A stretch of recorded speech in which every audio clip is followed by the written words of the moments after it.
Hola a todos, espero que se encuentren muy bien y de no ser así les mando un abrazo y ojalá todo mejore pronto.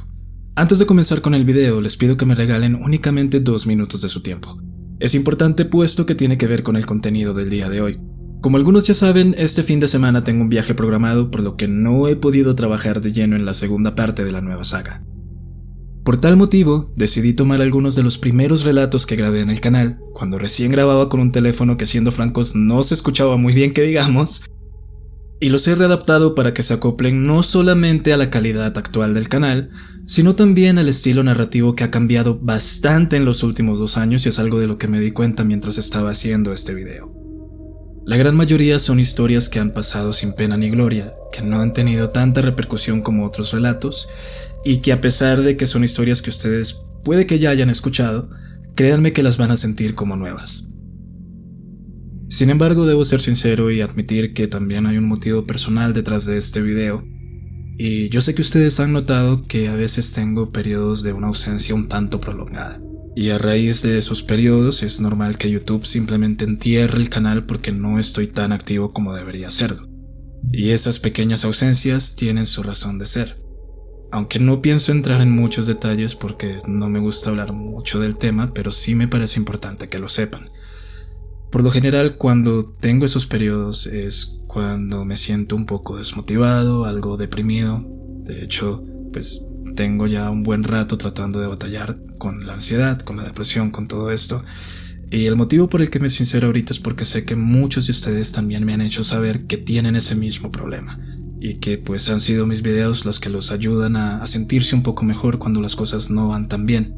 Sin embargo, no les cuento esto para que se sientan mal por mí, ni mucho menos, simplemente es para que ustedes estén al tanto del por qué a veces me ausento.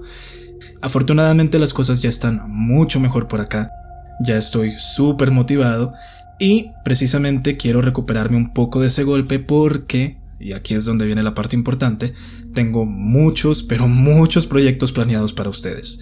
Entre ellos, 2 historias que están conectadas al universo de las Tres Marías, la historia completa de los demonios del páramo, la saga del rancho Las Cruces que recién empezó hace unos cuantos días y veo que ya les está gustando bastante, y entre esos proyectos también hay relatos que ustedes han compartido conmigo y que quiero sacar muy pronto.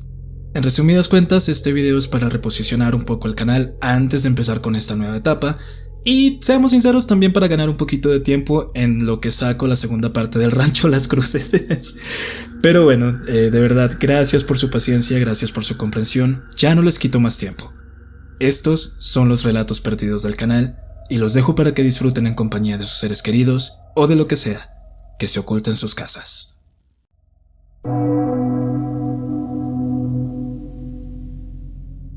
En la sala de urgencias del hospital en el que trabajé, hospital cuyo nombre no puedo revelar, sucedió algo que me hizo renunciar al día siguiente.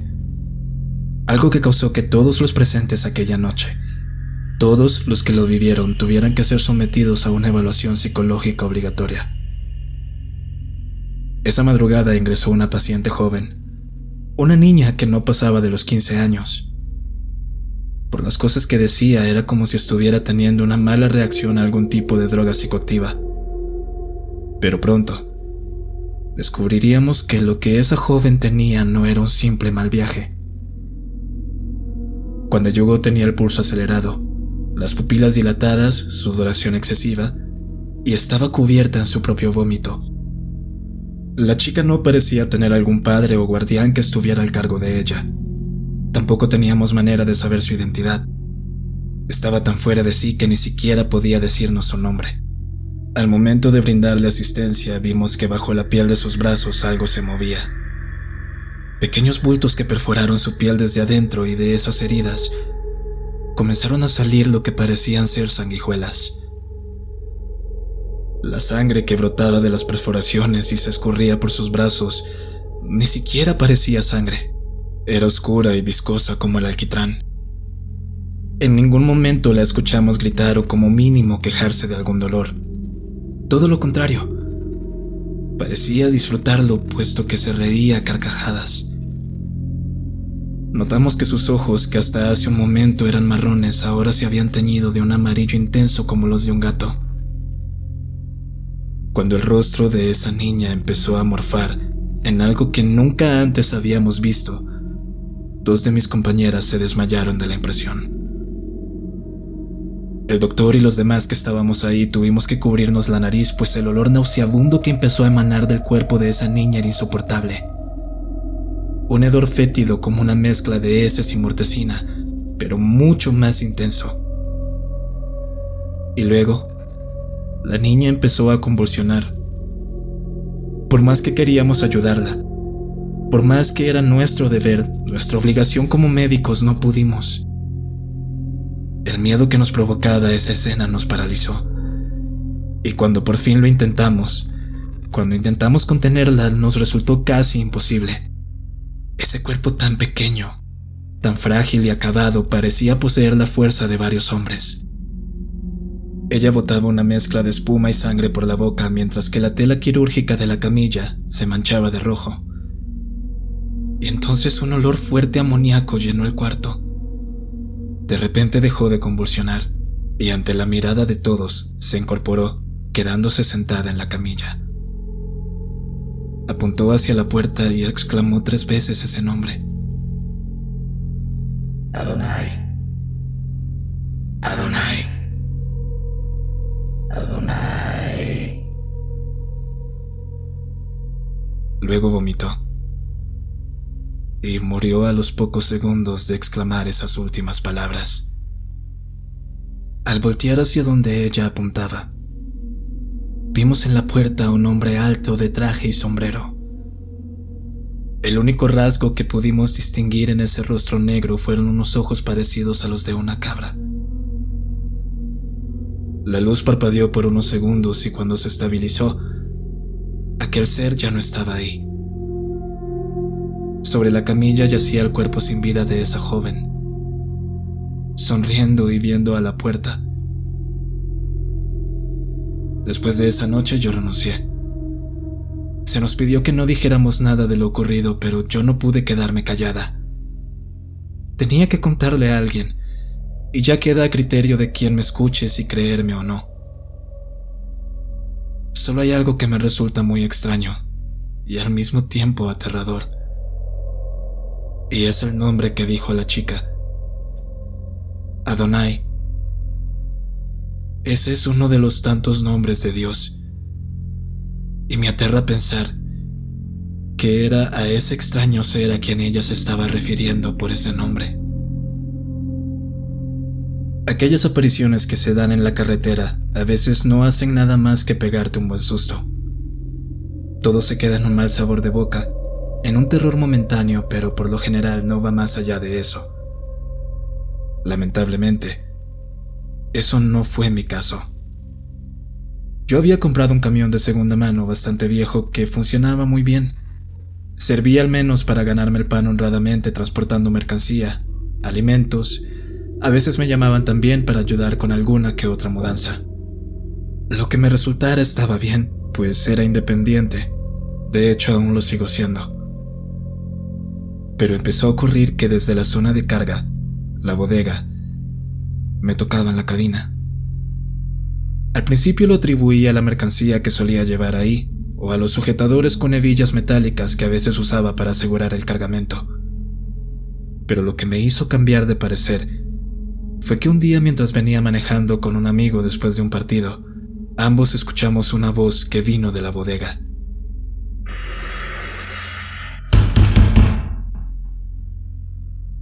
Yo frené el camión de inmediato, tomé mi peinilla y nos bajamos a revisar. Le grité a quien fuera que estuviera ahí adentro que saliera, que era mejor evitarse un problema ya que éramos 2 y estábamos armados. La puerta de la bodega empezó a abrirse sola, como si en verdad alguien estuviera a punto de salir de ella. Pero eso era poco probable. Yo estaba seguro de haberla cerrado bien. Ahí no podía haber nadie y en efecto era así. El lugar estaba vacío. Empezamos a darle vueltas al camión, incluso alumbrando debajo de él, pero no había rastro de ninguna persona. Extrañados, mi amigo y yo volvimos a subirnos y continuamos nuestro camino. Y esa fue la primera vez de tantas. La siguiente vez que eso pasó yo venía solo, y la bodega estaba hasta el tope de mercancía. Esta vez no solo se escuchó la voz, sino que los golpes, que hasta ese momento habían sido algo mínimo y entre comillas suaves, ahora eran más fuertes, más contundentes, tanto que el impacto hizo vibrar la cabina. Como la vez pasada, volví a parar el camión en medio de la carretera. Me bajé, abrí las puertas aunque sabía que era imposible que hubiese alguien ahí, y al hacerlo, la risa de una mujer salió desde el fondo. Y eso se repitió varias veces más. Escuchaba un golpe, un murmullo, una voz, pero al bajarme a revisar no encontraba el causante de esos extraños ruidos. Pero aunque no pudiera ver nada, sabía que había algo ahí conmigo, y yo quería saber qué era. ¿Qué era eso que me estaba atormentando?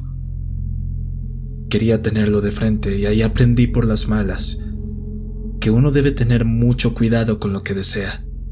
Venía ya a altas horas de la noche por la ruta que siempre tomo de regreso a casa, y empecé a escuchar los ruidos de siempre.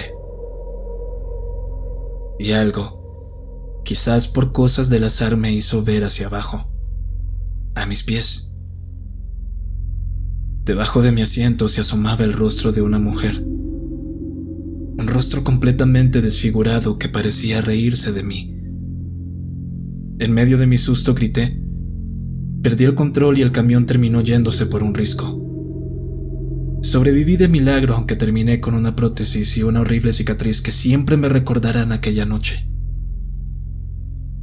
Y esa macabra aparición me siguió visitando aún cuando estaba en el hospital. Siempre la veía en un rincón de mi habitación, o paseándose por los pasillos del lugar. Al comentarlo con mi esposa, ella me llevó con chamanes, con brujos y cuanto cura conocía, pero ninguno pudo hacer algo por mí. No fue sino hasta que mi tía, que en paz descanse, me vino a visitar, y fue ella quien me recomendó asistir con una amiga suya. Al llegar a su consultorio y tan pronto me vio, retrocedió. Se persignó y con cara de asombro me dijo que no se explicaba cómo es que yo aún seguía vivo con eso que traía encima. Me hizo entrar y sin perder más tiempo, me empezó a hacer una serie de rituales y limpias. Yo le pregunté acerca de ese espectro, de por qué estaba pegado a mí, si era algo que yo había hecho, un lugar al que yo había visitado. Y la mujer me dijo que ese viejo camión que yo compré lo habían utilizado para transportar un muerto. Le había pertenecido al marido de ese ente, quien luego de enterarse de una infidelidad terminó arrebatándole la vida a los golpes. El espíritu de esa mujer, al no poder descansar en paz y dado la naturaleza de su deceso, se aferró al lugar en donde pasó sus últimos segundos de vida. Se convirtió en un espíritu vengativo, lleno de ira y dolor, y al ser yo el nuevo propietario, quizás creyó que se trataba de ese hombre, por lo que casi me mata. Me tomó muchas, pero muchas sesiones con la amiga de mi tía para poder liberarme de ese fantasma. Y aunque no la he vuelto a ver, aún sueño con ella, con ese rostro hundido lleno de golpes y heridas en carne viva. Aún me persigue en mi mente. He vuelto a la carretera y aunque todavía me ocurren cosas raras de vez en cuando, mi encuentro con la muerta de la bodega seguirá siendo lo más aterrador que me ha tocado vivir.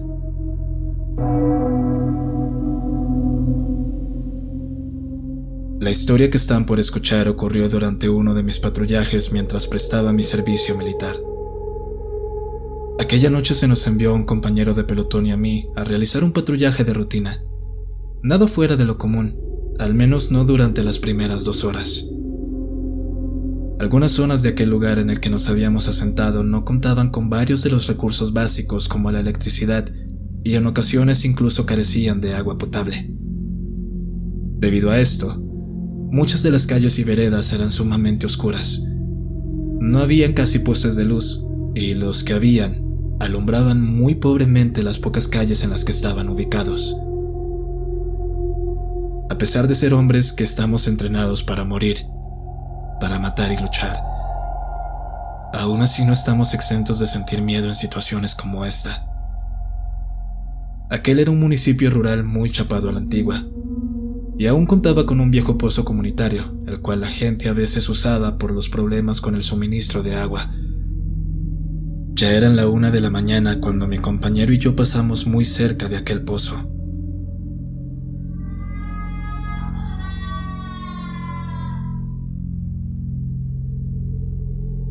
Nos tomó por sorpresa escuchar el llanto de un niño, que aunque leve, era clarísimo que provenía de algún lugar cercano a nosotros. Mi compañero y yo pensamos lo peor, que alguna madre se había deshecho de su hijo tirándolo al pozo, así que corrimos sin pensarlo 2 veces. Al llegar, alumbramos con nuestra linterna al interior, pero notamos que no solo no había nada, sino que el pozo se había secado también.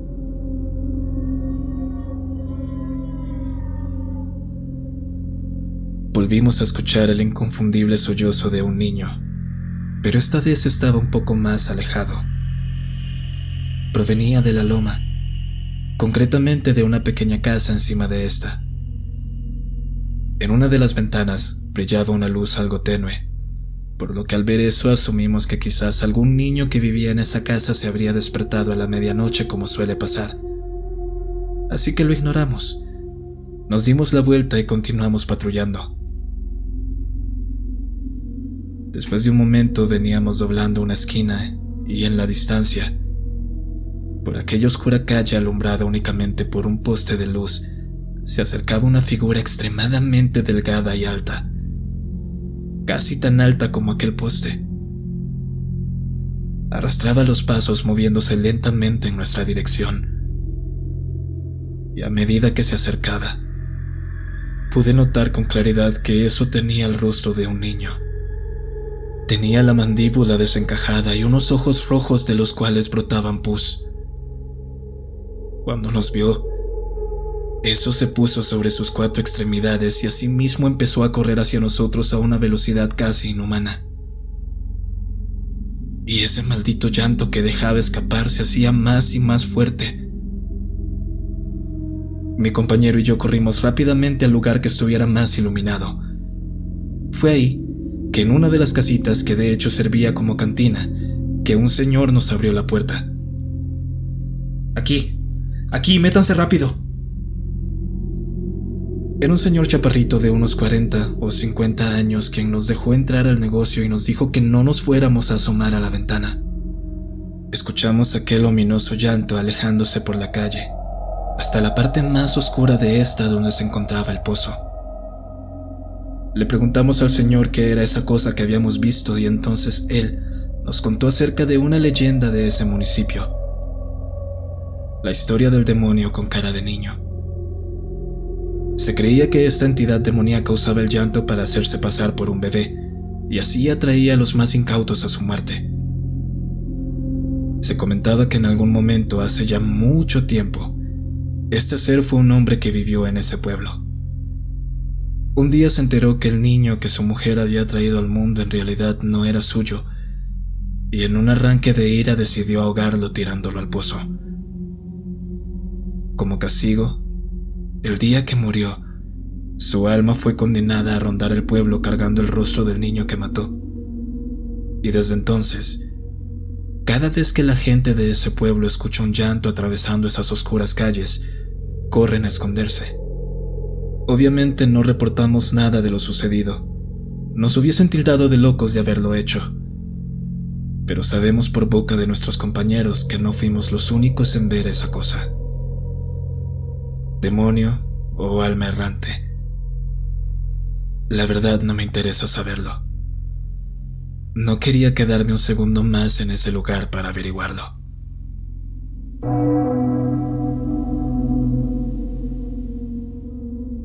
Por más que hayamos escuchado de esta leyenda incontables veces a lo largo de nuestras vidas, no le quita lo aterrador. Sobre todo cuando te la encuentras de frente.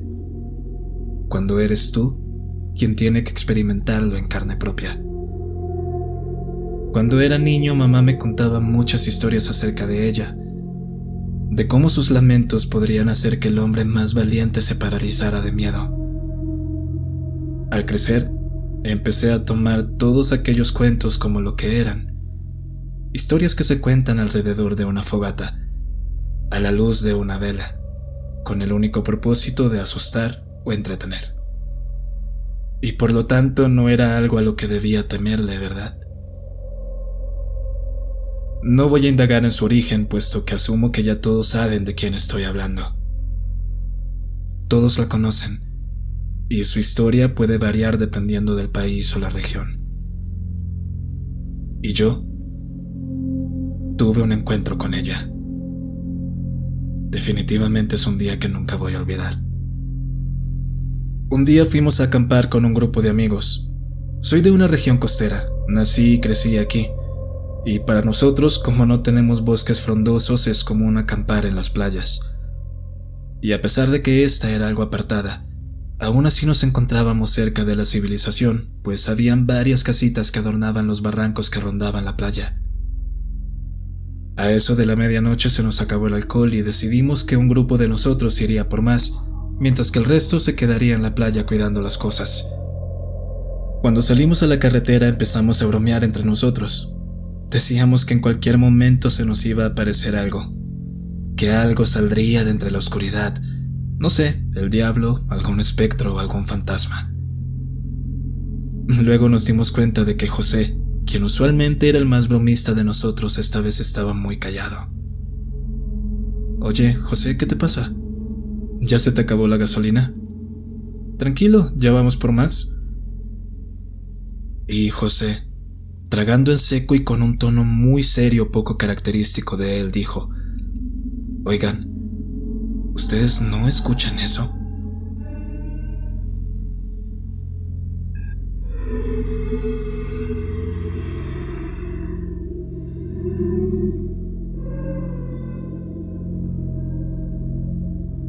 Suena como si alguien estuviera llorando.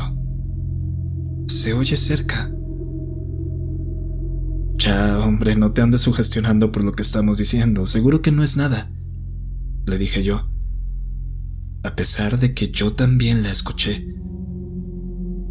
Dejamos las bromas de lado por un momento y seguimos caminando. Y luego de un rato pasamos frente a un panteón. Mientras cruzábamos por ahí guardamos silencio. Quizás por respeto, pero creo más bien que era por miedo. Pero dicho silencio no duró mucho.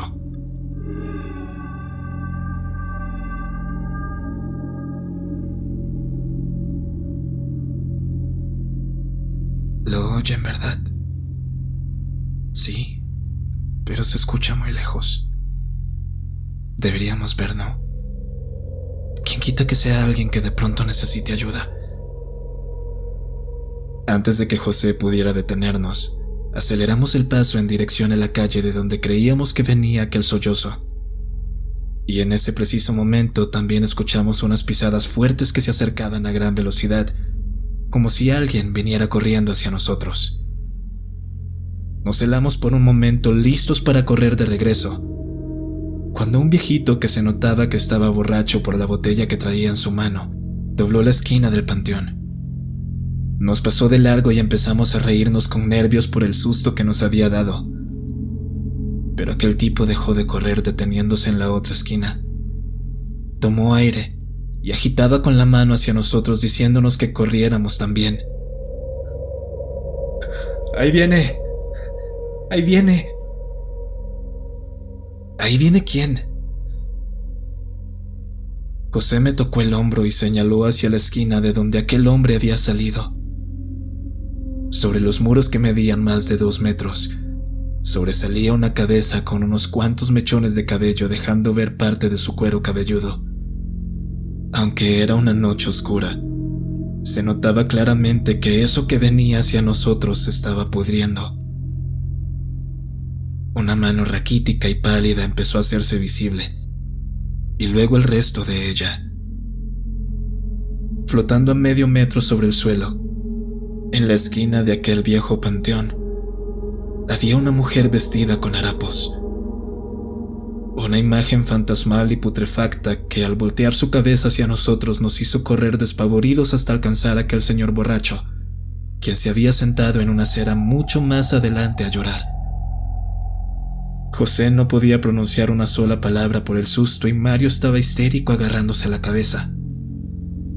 Ahí nos quedamos un rato, al menos hasta que se nos pasó un poco el shock, y cuando pudimos, corrimos de vuelta al campamento y sin darle explicaciones al resto, les dijimos que era mejor que nos fuéramos de ahí, que había mucho malandro por el lugar y quedarnos esa noche en la playa no iba a ser muy seguro que digamos. Sobra decir que por nuestra expresión se dieron cuenta que algo malo había ocurrido, pero no les contamos qué era. Al menos no hasta mucho tiempo después. Y entonces, un amigo de nosotros nos confesó que él sí había escuchado algo referente a la zona, que se hablaban mucho de apariciones, de ruidos extraños, entes que caminan en las calles, y también de ella, de la Llorona del Panteón, pero que al igual que yo, él solo lo tomó como una leyenda que contaban los lugareños. Desde aquel día no he vuelto a acampar ahí, y mucho menos he vuelto a la playa de noche.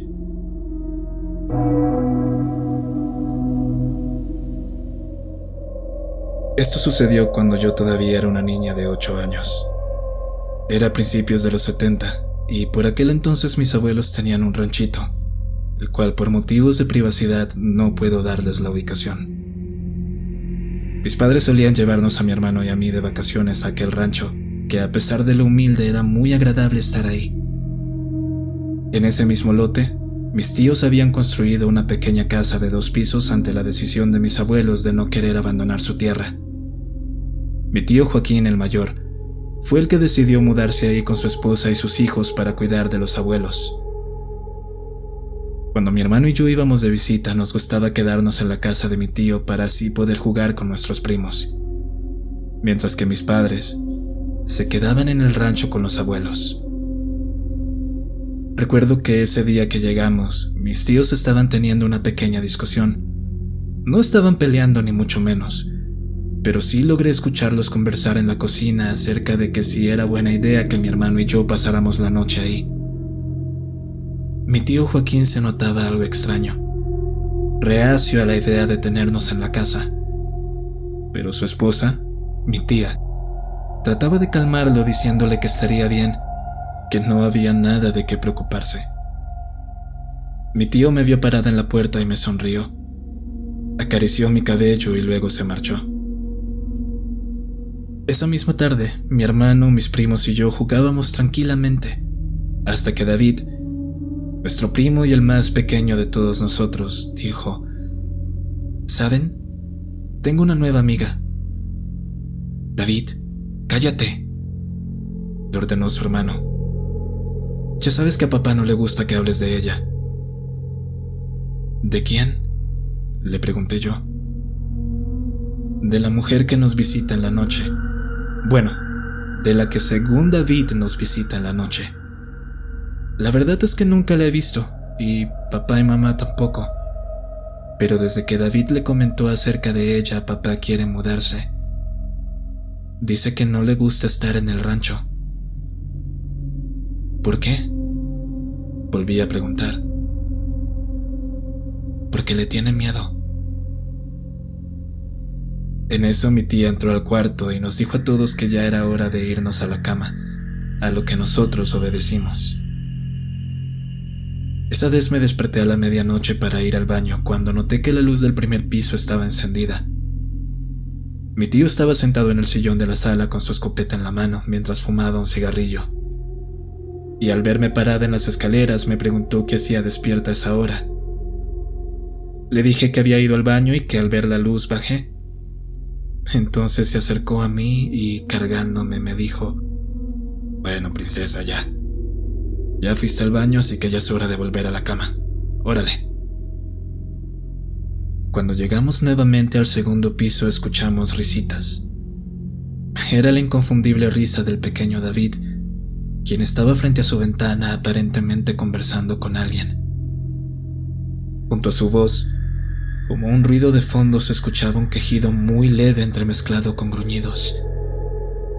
Era como si eso con lo que estuviera hablando tratara de responderle. Mi tío, sin perder tiempo, me encerró a mí en el baño y escuché cómo bajaba las escaleras con prisa mientras gritaba obscenidades y repetía una y otra vez: "No creas que te vas a llevar a mi niño, hija de tu puta madre". Mi tía se despertó al escuchar el ruido y preguntó qué estaba ocurriendo. "Ahí está esa cosa otra vez". "¿De qué hablas, Joaquín, si ahí no hay nada?".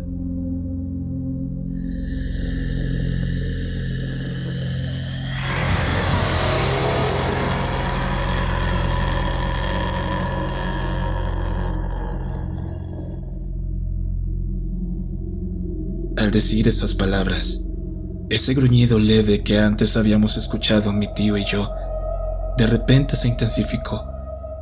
Era insoportable, aturdía como si lo tuviera pegado a mi oído.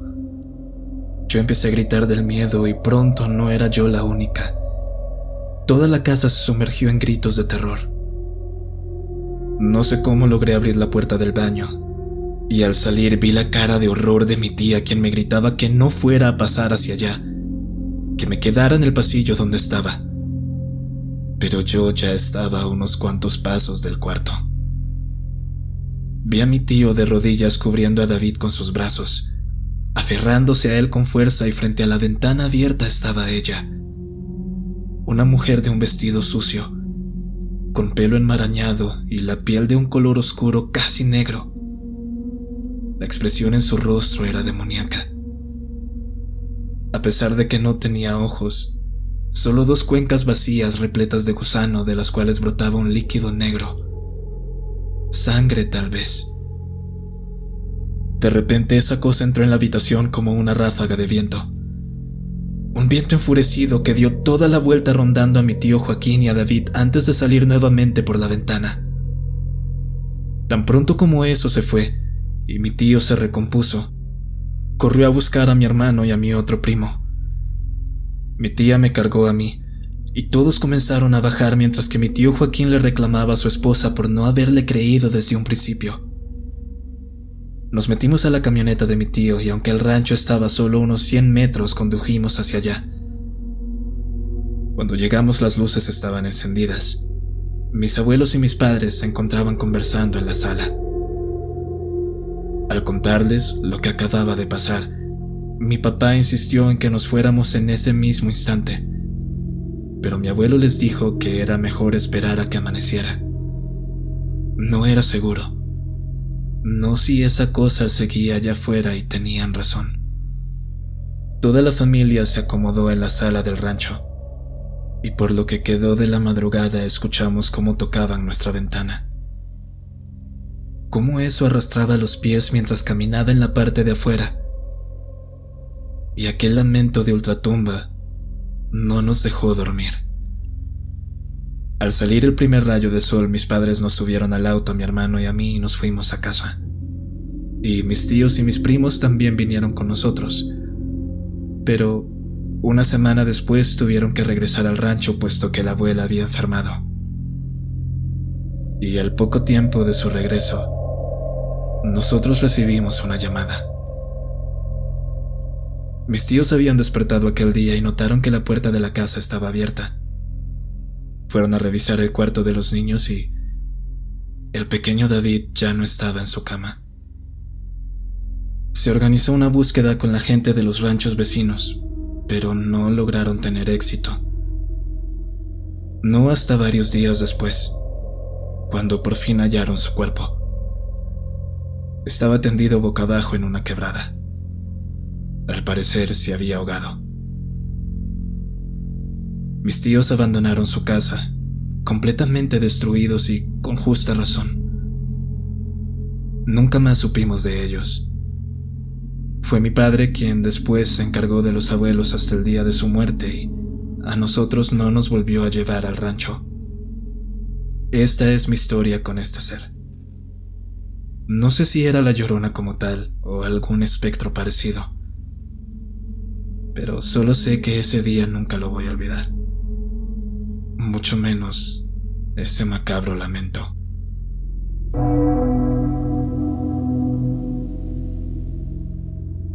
Esto que estoy por contarles sucedió cuando yo todavía era muy niño, por lo que ciertos detalles pueden estar errados, o quizás solo los recuerdo a medias. Sin embargo, yo no fui el único protagonista de esta historia. Esto es más una recopilación del testimonio de varios familiares con respecto a los hechos. Yo no recuerdo mucho de mi padre. Él falleció cuando era muy pequeño, y a raíz de eso mi mamá se vio obligada a regresar a la casa de los abuelos, quienes tenían un terrenito en Bellavista, Nayarit. Teníamos esa esperanza de empezar de cero, de dejar todo lo ocurrido atrás, en especial mi madre, quien era la más afectada de los dos. Al llegar, la familia nos recibió muy bien, sobre todo los abuelos, quienes estaban dichosos de tener a su hija de vuelta en casa y también a su nieto. Mi madre empezó a trabajar con el abuelo en el taller de carpintería, encargándose de las labores administrativas, y yo empecé a asistir a la escuela. Era un nuevo comienzo, y todo marchaba bien, hasta esa noche en que aparecieron mis pesadillas. Detrás de la casa de los abuelos había un terreno baldío en el que yo solía jugar, y en mi sueño me veía a mí mismo jugando con un balón hasta que escuchaba que la abuela me llamaba a cenar, parada en la puerta que da al patio. Pero cuando empezaba a caminar hacia ella, la casa parecía alejarse más. Luego veía el cielo oscurecerse y de la nada 2 perros negros de ojos amarillos y gran tamaño corrían hacia mí.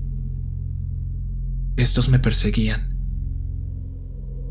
Y en esta parte del sueño, al ver hacia la puerta donde estaba mi abuela, ya no la veía a ella. En su lugar, había una gigantesca ave carroñera que no me dejaba pasar. Y entonces, aquellos 2 perros me alcanzaban. Y ahí terminaba abruptamente aquel sueño.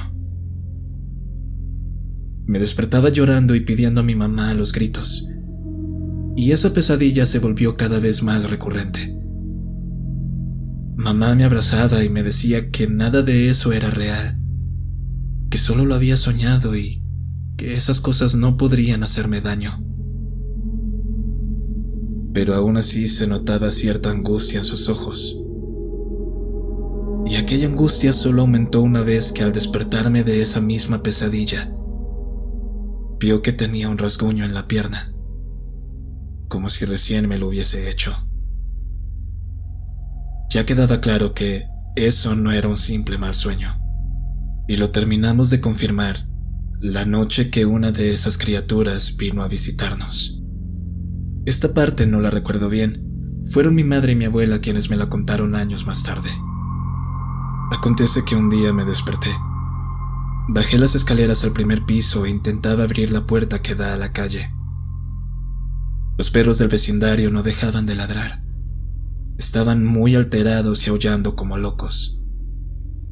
Mi abuela, al ser de sueño ligero, fue la primera en despertarse y despertó también a mi abuelo, puesto que al oír cómo intentaban abrir la puerta, pensó que tal vez se nos estaban metiendo los ladrones. Mamá escuchó el ruido y bajó también a ver lo que pasaba. Y ahí estaba yo, en la entrada de nuestra casa, fuera de mí como si estuviera en un trance. Mamá se acercó para llevarme de vuelta a la cama y al tocarme notó que estaba ardiendo en fiebre. Déjenme ir con él. Eso era lo que yo decía. Por algún motivo les decía que me dejaran ir con alguien. Mi abuelo me preguntó que con quién, y entonces el grito de mi mamá los estremeció a todos. Ella se paró frente a la ventana. Había corrido la cortina para asomarse a ver si había alguien, y del otro lado de la calle, justo frente a nuestra casa, había un hombre con el rostro de un ave de rapiña. Mi abuelo también lo vio, y sin perder tiempo fue a levantar a mis tíos, quienes lo siguieron a la calle con machete en mano y un revólver. Pero la criatura ya se había ido. La siguiente semana la pasé con mucha fiebre, y aunque mi abuela le insistió a mamá que me llevara con una curandera, ella se negó. Se encontraba en un estado de negación. No podía, No quería creer que eso que vio era real. No fue sino hasta tiempo después, cuando un tío abuelo falleció, que las cosas empeoraron. La familia de mi mamá era numerosa, y como buena familia grande era común que casi todos construyeran su casa en la misma calle, o como mínimo muy cerca de ahí. Así que todos, una gran multitud, vino a despedir al tío. Durante el velorio, escuchamos de repente como algo pesado cayó sobre el techo y se quedó ahí. Y tan pronto como llegó, los perros del vecindario empezaron a llorar. Aunque eran bastantes personas, nadie se atrevió a salir a revisar, ni siquiera los hombres. La gente solo empezó a rezar con más fuerza, con más devoción, esperando que lo que sea que se hubiera posado sobre nuestra casa se fuera pronto en el nombre de Dios.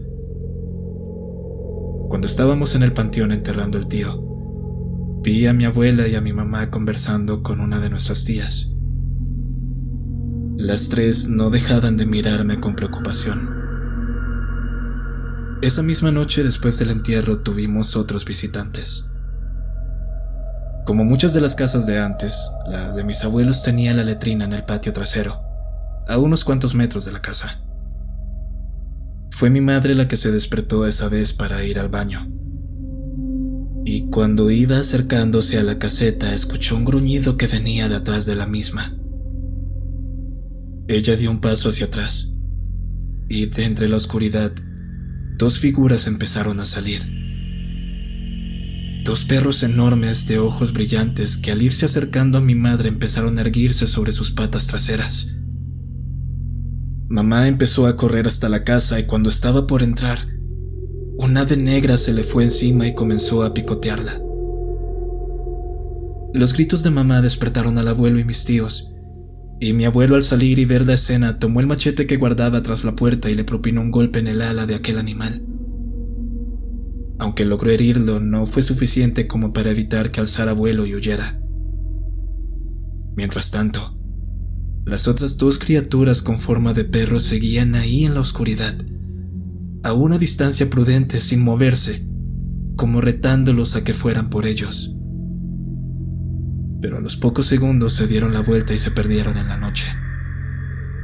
Por suerte, mamá resultó ilesa, pero luego de lo ocurrido ya estaba claro que las cosas no podían seguir así. Mi abuela nos llevó con doña Frida, una señora que había sido amiga de la familia desde hace muchos años. Cuando nos atendió, nos dijo que lo que traíamos encima no era cualquier cosa. Ellos son tres, y son bastante fuertes por lo que veo, nos dijo mientras nos examinaba a mi madre y a mí. Nadie le había comentado lo sucedido, ni siquiera a mi abuela. De hecho, eso ni siquiera era una consulta, pues ese día fuimos a verla bajo el pretexto de que era una visita meramente social. Pero doña Frida, solo con vernos, se dio cuenta de lo que estaba pasando en la casa. Nos hizo pasar a la sala y empezó a orar por nosotros. Y mientras lo hacía, yo podía ver a través de las ventanas las siluetas de dos perros enormes paseándose por afuera. Doña Frida nos comentó que el ataque de esos nahuales no estaba dirigido a alguien en específico. Era más bien un intento por dañar a la familia entera. Todo producto de la envidia de alguien que ya llevaba tiempo acrecentándose. Con tan mala suerte que fuimos mi madre y yo quienes nos llevamos la peor parte. Aquellas cosas eran tres nahuales que alguien contrató para dañarnos. Afortunadamente, luego de la visita donde doña Frida, las cosas se calmaron un poco, al menos por un tiempo, hasta el día que uno de ellos volvió por mí, y por poco consigue llevarme con él. Mamá me había regalado una bicicleta, y esa vez me puse a montarla frente a la casa. Ya eran pasadas las 7 de la noche, y solamente estaba esperando a que estuviera la cena. Cuando doblé la esquina para ir por la calle que limita con el terreno baldío detrás de la casa, noté cómo en el asfalto se empezó a dibujar una mancha negra, una sombra que ahora se había posado justo sobre mi cabeza. Cuando alcé la mirada, vi nuevamente a ese ser, algo que parecía ser un ave pero con ciertos rasgos humanos. No sé si debido a que aún era un niño la recuerdo más grande de lo que en verdad era, pero para mí era enorme. El caso es que yo pedaleé más fuerte a la par que le gritaba a mi mamá y a mis tíos también para que vinieran a ayudarme. Varios de los vecinos salieron en ese momento y recuerdo que me tiré de la bicicleta y con la poca fuerza que tenía me aferré a uno de los postes de luz. Esa cosa empezó a forcejear conmigo. Me tenía tomado por el brazo y tiraba con tanta fuerza que sentía que en cualquier momento lo iba a desgarrar. Uno de los vecinos, don Ezequiel, salió con su rifle y su perro, pero no podía dispararle hasta que no me soltara. De hacerlo, correría el riesgo de herirme a mí también. Por suerte, el perro de don Ezequiel se abalanzó sobre aquel ave clavándole los colmillos en el cuello y tumbándola al suelo. El nahual solo revoloteaba y daba alaridos y gritos como si fuese un hombre el que gritara. Mis tíos llegaron y junto a mi abuelo y varios de los vecinos que se habían reunido para ayudarme, arrastraron a la bestia hasta el terreno baldío. Y ahí, todos lo remataron a golpes, a pedradas, a palazos, y una vez moribundo le prendieron fuego. De los otros dos nahuales no se supo más, aunque algunos vecinos decían que cuando la casa estaba sola, o a veces de madrugada, veían a dos perros gigantes que se paseaban por el terreno baldío. Después de esa experiencia le tengo miedo a los animales. No tengo mascotas ni gatos, mucho menos perros, y le huyo a las aves, en especial a las que son de gran tamaño. Pero aunque esto sucedió hace mucho, tengo miedo de que algún día regresen a terminar su trabajo.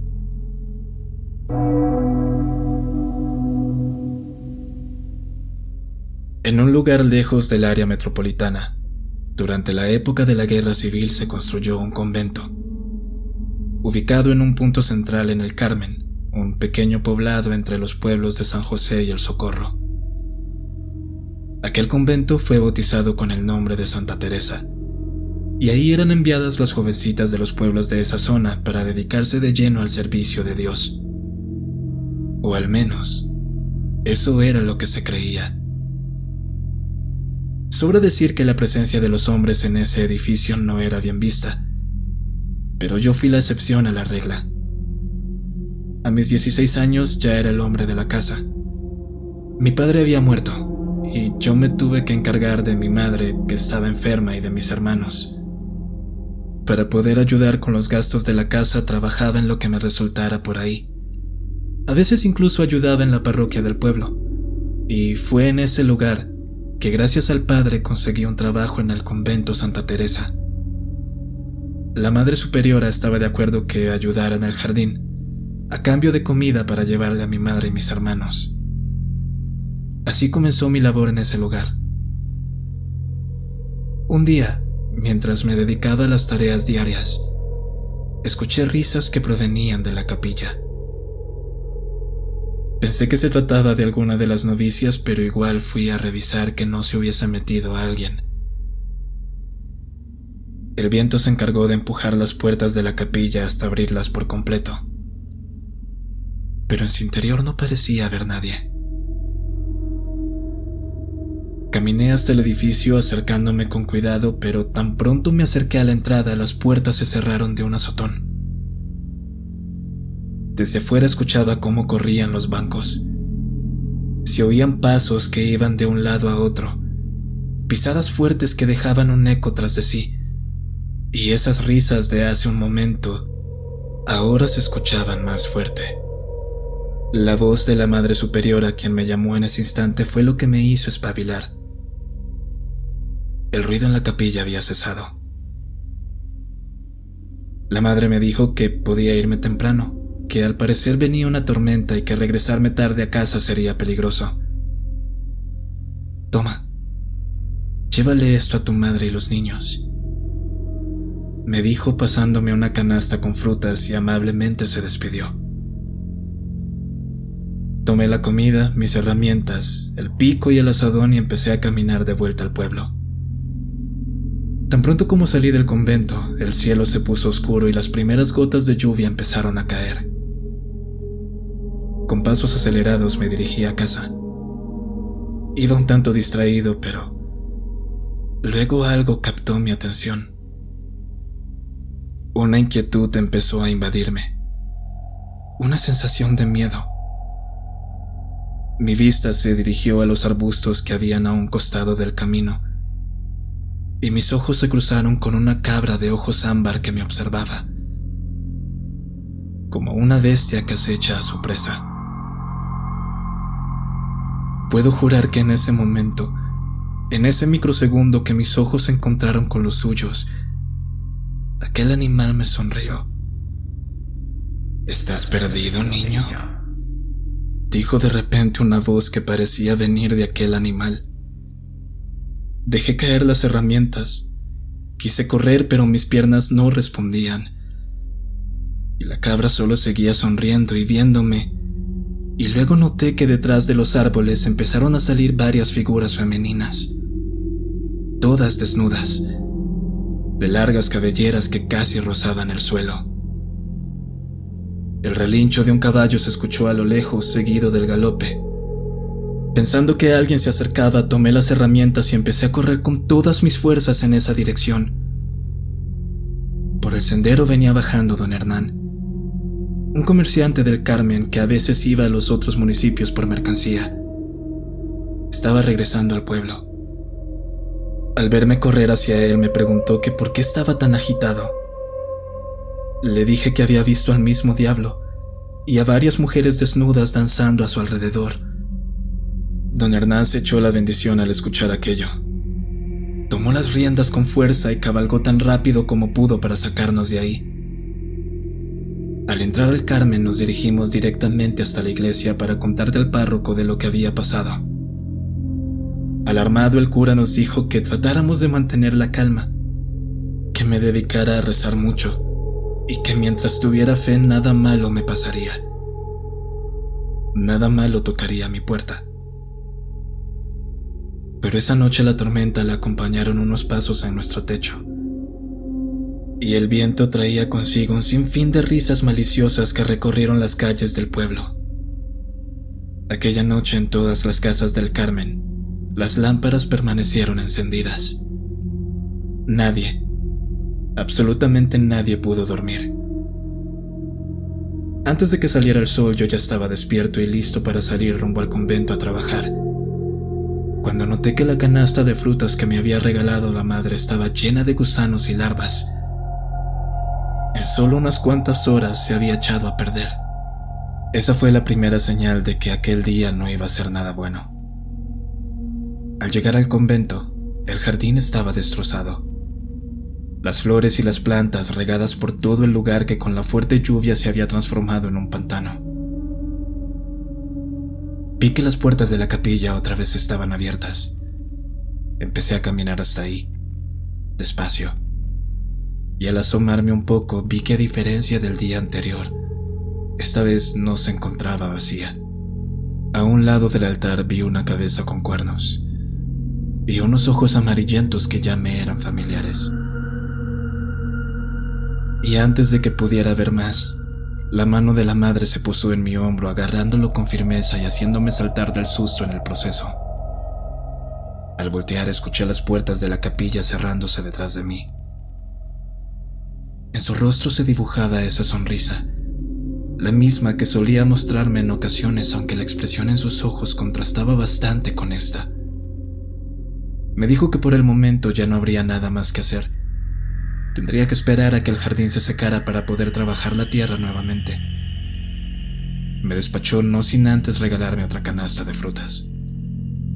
Toma, llévale a tu madre y a los niños, me dijo nuevamente, y noté que esta era incluso más grande que la anterior.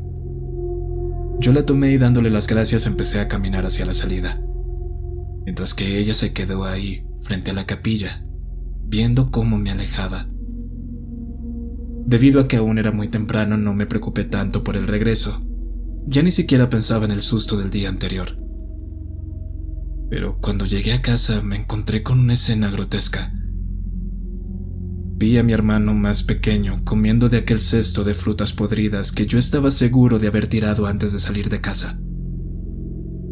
Sus pequeñas manos y boca estaban repletas de gusanos, y ahí noté que detrás de él se percibía una sombra. La sombra de un ser con cuernos, con la mitad del cuerpo como el de un animal. Su presencia la acompañaba el ruido de garras en el techo que rasguñaban las tejas de barro. Reaccioné de inmediato tirándole el plátano de sus manitas de un golpe y mi hermano empezó a llorar.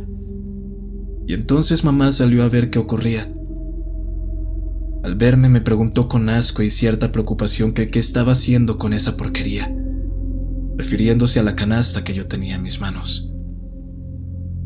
Al verla, vi que esa también estaba llena de frutas podridas, a pesar de que solo me la habían entregado hace unas 2 horas. Esos golpes en el techo eran cada vez más fuertes, al igual que los gritos y el llanto de mi hermanito y los regaños de mamá. Y en medio de ese caos, ocurrió la desgracia. Una parte del techo colapsó. Cedió ante el peso de lo que sea que estuviera ahí arriba y cayó justo sobre mi mamá, quien se había lanzado sobre mi hermano, cubriéndolo con su cuerpo para protegerlo. Ella murió al instante. Durante su funeral y sepelio, y aún mientras el padre conducía la ceremonia, se podían escuchar la risa de esas mujeres. Y la gente del Carmen empezó a creer que nuestra familia estaba maldita. Solo don Hernán y el padre fueron los únicos que no nos desampararon. La tragedia llegó a oídos de la Madre Superiora, quien insistió en que mis hermanos y yo nos quedáramos en el convento, al menos hasta que se pudiera reparar el techo de nuestra casa.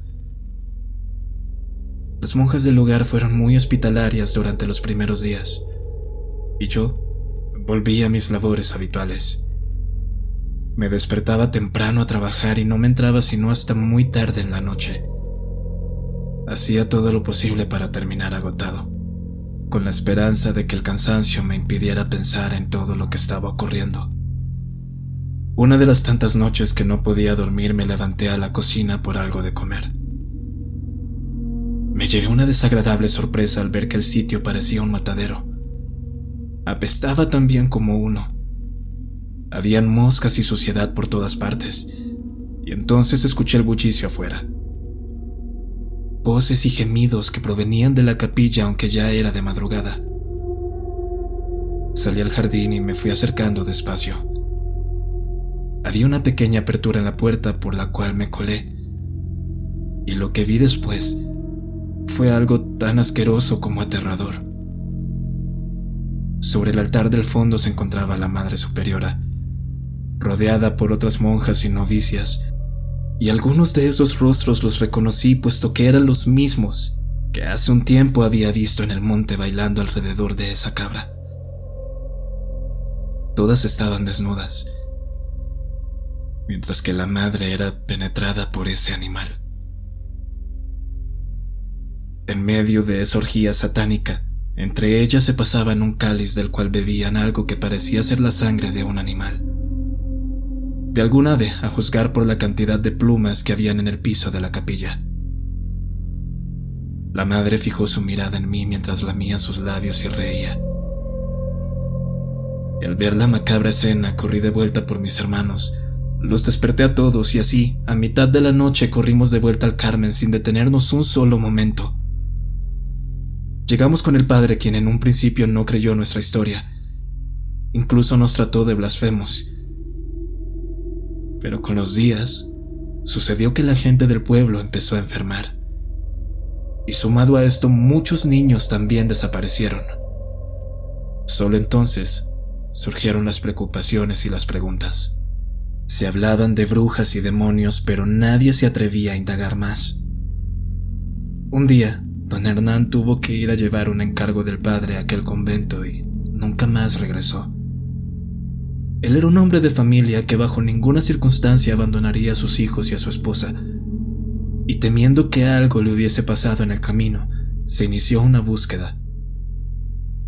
Y dicha búsqueda dio frutos, pero no para bien.